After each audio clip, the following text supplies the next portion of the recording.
بسم اللہ الرحمن الرحیم۔ مولانا طارق جمیل صاحب کی ویڈیو سے متعلق یہ سوال ہے۔ مولانا کے جو فرزند تھے عاصم جمیل صاحب، ان کا انتقال ہوا، اللہ رب العزت ان کی مغفرت فرمائے، درجات کو بلند فرمائے۔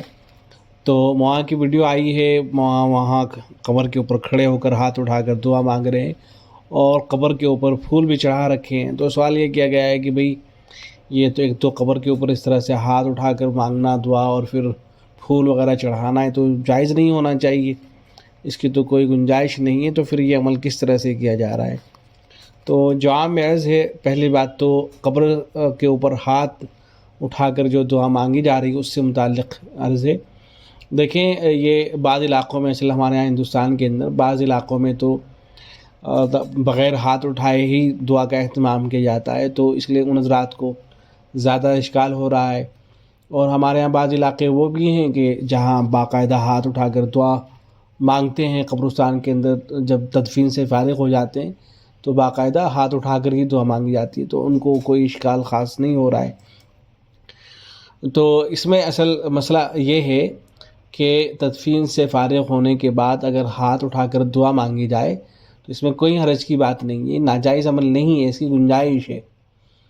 البتہ بہتر طریقہ یہ ہے کہ جب دعا مانگی جائے تو اس وقت قبلے کی طرف رخ کر لینا چاہیے، تاکہ دیکھنے والوں کو یہ نہ لگے کہ صاحب قبر سے مانگا جا رہا ہے۔ تو رخ جو ہے وہ قبلے کی طرف کر لینا چاہیے، بہتر طریقہ ہے۔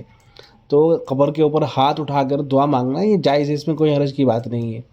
چنانچہ دارالعلوم دیوبند کے فتوے میں ہے، سوال کیا گیا کہ میں نے اکثر لوگوں کو قبرستان میں قبر کے سامنے ہاتھ باندھ کر قرآنی آیات اور سورت وغیرہ پڑھتے دیکھا ہے اور وہ ہاتھ اٹھا کر دعا بھی کرتے ہیں۔ میں جاننا چاہتا ہوں کہ قبرستان میں جانے کے بعد کس طرح پڑھنا چاہیے؟ تو جواب میں لکھا گیا ہے کہ مذکورہ طریقے پر ایصال ثواب اور دعا کرنا ناجائز نہیں ہے، ہاتھ اٹھا کر دعا کرنا ثابت ہے۔ البتہ جہاں یہ شبہ ہو کہ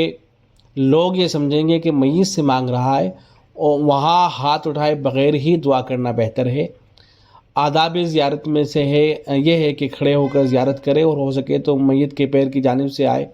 اور سورہ فاتحہ، آیت الکرسی، سورہ اخلاص، سورہ بقرہ کا اول و آخری حصہ وغیرہ پڑھ کر میت کے لیے ایصال ثواب کر دے اور ہاتھ باندھے بغیر پڑھ لے، اور دعا کے وقت رخ قبلے کی طرف کر لینا اچھا ہے، یہ لکھا گیا ہے۔ ایسے ہی فتاویٰ قاسمیہ کے اندر سوال کیا گیا کہ مزار پر جانے کے بعد ہاتھ اٹھا کر دعا مانگنا کیا ہے شرک ہے؟ جواب میں لکھا گیا کہ شرک یہ ممنوع نہیں ہے بلکہ حدیث سے ثابت ہے، لیکن عوام الناس کا اعتقاد صاحب قبر سے مانگنے کا ہو جائے تو جائز نہیں ہوگا۔ پھر ہندیہ کی ایک عبارت بھی نقل کی گئی ہے کہ وَإِذَا أَرَادَ الدُّعَاء يَقُومُ مُسْتَقْبِلَ الْقِبْلَةِ، کہ جب دعا کا ارادہ ہو تو قبلے کا استقبال کرتے ہوئے کھڑا ہوگا۔ ایسے ہی ایک حدیث کا حوالہ بھی دیا گیا ہے کہ نبی اکرم صلی اللہ علیہ وسلم جب دفن سے فارغ ہو گئے تو آپ نے قبلے کا استقبال کیا، رافعاً یدیہ،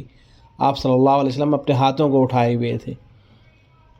تو اس روایت سے استدلال کیا گیا ہے۔ معلوم یہ ہوا کہ اس کی گنجائش ہے، قبر کے اوپر ہاتھ اٹھا کر دعا مانگی جا سکتی ہے، لیکن صحیح طریقہ ہے کہ قبلے کی طرف رخ کر لیا جائے۔ رہا ہے مسئلہ کہ بھئی پھول چڑھا دیے گئے ہیں اور پھول نظر آ رہے ہیں وہاں، تو اس کے جواب میں ایسے معلوم کیا گیا تو بتایا گیا کہ اصل کچھ لوگ وہ پھول وغیرہ لے کے آ گئے تھے تو پھر ان کو وہاں بچھا دیا گیا، وہاں کو اس کا علم نہیں ہوا۔ اس طرح کی باتیں بعض حضرات کی طرف سے کی گئی ہیں، لیکن بہرحال پھول وغیرہ چڑھانا چونکہ یہ اہل بدعت کا شعار ہے تو اس لیے اس کی حوصلہ افزائی بالکل نہیں کی جانی چاہیے، اور یہی کہنا چاہیے کہ صحیح طریقہ نہیں، غلط طریقہ ہے۔ اس طرح سے نہ مزاروں کے اوپر پھول چڑھانے کی اجازت ہے، نہ عام قبروں کے اوپر اس کا اہتمام کرنا چاہیے، اور جو بڑے حضرات ہیں ان کی طرف سے اس طرح کی چیزیں بہرحال نہیں آنی چاہیے،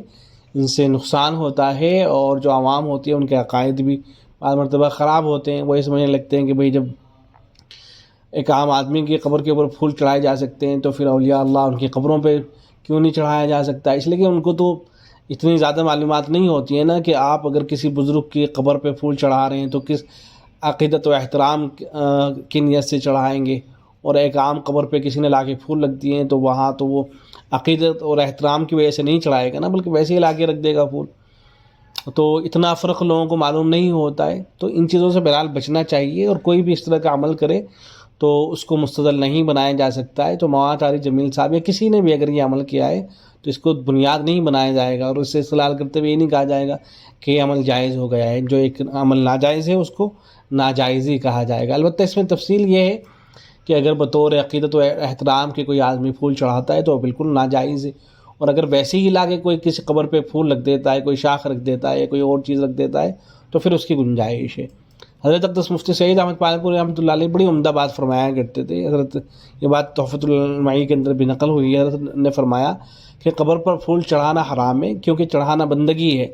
اور غیر اللہ کی کسی بھی درجے میں بندگی شرک ہے۔ ہاں قبر پر پھول وغیرہ رکھنا جائز ہے،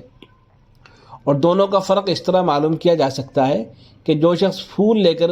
کسی قبر پر جا رہا ہے اس کو نیم کے پتوں کا ایک پوٹلا دو اور اسے کہو کہ پھولوں کی یہ چند پکھڑیاں مجھے دے دے اور یہ پتے لے جا کر قبر پر رکھ دے، یہ ان سے زیادہ تسبیح پڑھیں گی۔ اگر وہ اس کے لیے بے تکلف تیار ہو جائے تو سمجھ لو کہ وہ پھول رکھنے جا رہا ہے، اور اگر وہ کہے کہ میں قبر پر نیم کے پتے رکھوں گا تو اس سے بزرگ کی توہین ہو جائے گی، تو سمجھ لو کہ وہ پھول رکھنے نہیں جا رہا بلکہ چڑھانے جا رہا ہے، جو شرک ہے۔ ایسے ہی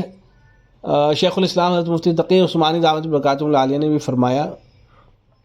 حضرت نے فرمایا ہے کہ اسی طرح قبروں کے اوپر پھولوں کی چادریں چڑھانا بدعت میں داخل ہے۔ دیکھیے ویسے ہی آپ کا دل چاہا کہ میں اپنے باپ کی قبر پر چادر چڑھاؤں، چنانچہ اس کو دین کا حصہ اور ثواب سمجھے بغیر آپ نے قبر پر چادر چڑھا دی تو یہ جائز ہے، لیکن اس کو دین کا حصہ قرار دینا اور باعث اجر و ثواب قرار دینا، اور اگر کوئی شخص نہ چڑھائے تو اس پر طعنہ دینا اور یہ کہنا کہ اس نے میت کی تعظیم میں کوتاہی کا ارتکاب کیا ہے، یہ چیزیں اس عمل کو بدعت بنا دیتی ہیں۔ جو چیزیں جس حد میں نبی اکرم صلی اللہ علیہ وسلم نے مقرر فرمائی ہیں اس کو اس حد سے آگے بڑھانا، مثلا جو عمل مستحب ہے اس کو سنت کا درجہ دینا، اور جو عمل سنت ہے اس کو واجب کا درجہ دینا، یہ سب بدعت میں داخل ہیں۔ تو بہرحال اگر کسی بڑی شخصیت کی جانب سے بھی کوئی اس طرح کا عمل ہو رہا ہے تو اس کو دلیل اور بنیاد بنا کر یہ نہیں کہا جائے گا کہ یہ عمل کرنا جائز ہو گیا ہے۔ امید ہے کہ بات واضح ہو گئی ہوگی۔ والسلام علیکم ورحمۃ اللہ۔